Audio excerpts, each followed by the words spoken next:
Hi everyone! Welcome to the Empath Tarot, guys. Another love reading, timeless and general. Take what resonates lang po. Maybe some part of the reading makaresonate kayo, some part of it hindi.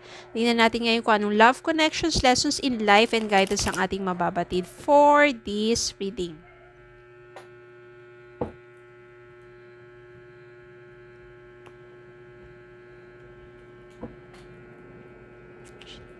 Spirit, guys, send me messages. Anong love connections ito, lessons in life, and guidance na nais ipabatid sa amin. Spirit, guys, send me messages.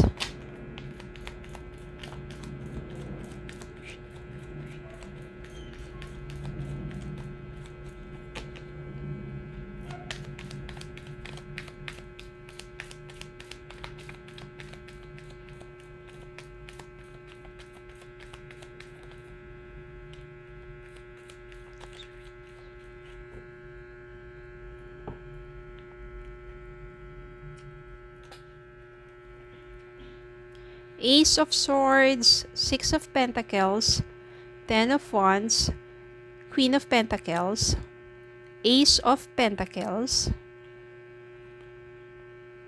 Eight of Swords, Hierophant, Two of Wands,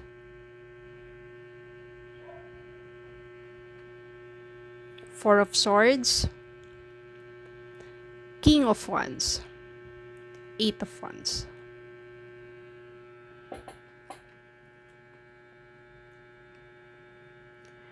Okay.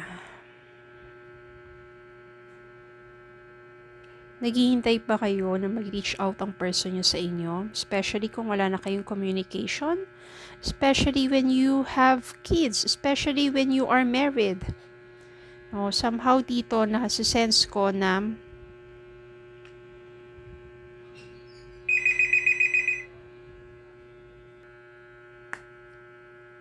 maari na stuck ka dun sa mindset mo.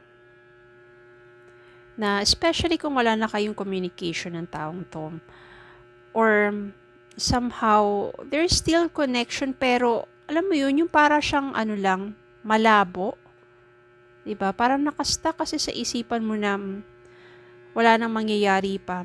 Between the two of you, your connections will not go deeper. And you just overthink. You can't stop thinking a lot of doubts, worries, and fears regarding your connection. Ang labo kasi diba?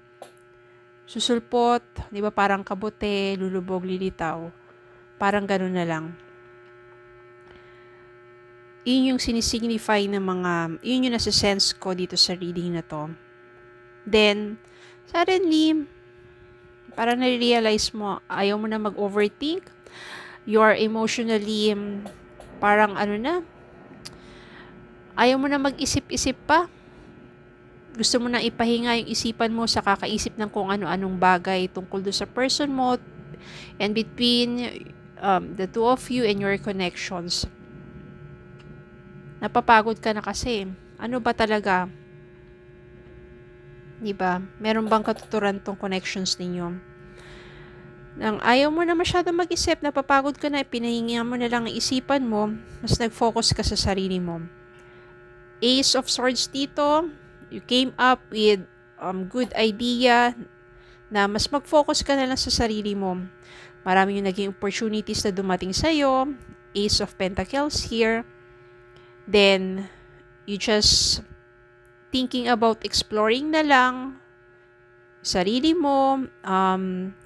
Maybe matuto ng panibagong bagay. Just like enroll sa mga, sabihin natin, kung ano yung interest mo. If you're interested in art, in music, in business, yan, matutunan ng mga bagong bagay. Go explore, travel, ganun na lang ginawa mo. Kasi, instead of thinking this person na hindi mo alam kung iniisip ka rin, instead of thinking of this person, overthinking about your connections, ano ba, malabo na, or whatever, you just stop doing that to yourself. You just stop punishing yourself in overthinking and just focus to yourself hanggang na-achieve mo at ma-achieve mo yung goal mo sa life, which is for you to become wealthy, for you to become financially stable, for you to flourish. No, kung ano pa ba yung mga kakayahan mo, and for you to, sabihin natin na mas lumago pa at umunlad pa sa iyong kabuhayan. Then, sa mga hindi mo na inaasahang pagkakataon, mga oras at pagkakataon, biglang susulpot yan person mo at magkakaroon kayo ng communication. Communication na kung saan mas magiging malalim ang inyong pag-uusap at doon magkakaroon ng clarity.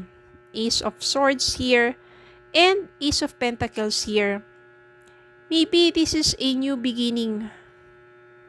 Mabigla siyang magkakaroon kayo ng communication. Biglang mag-reach out sa iyo ang person mo.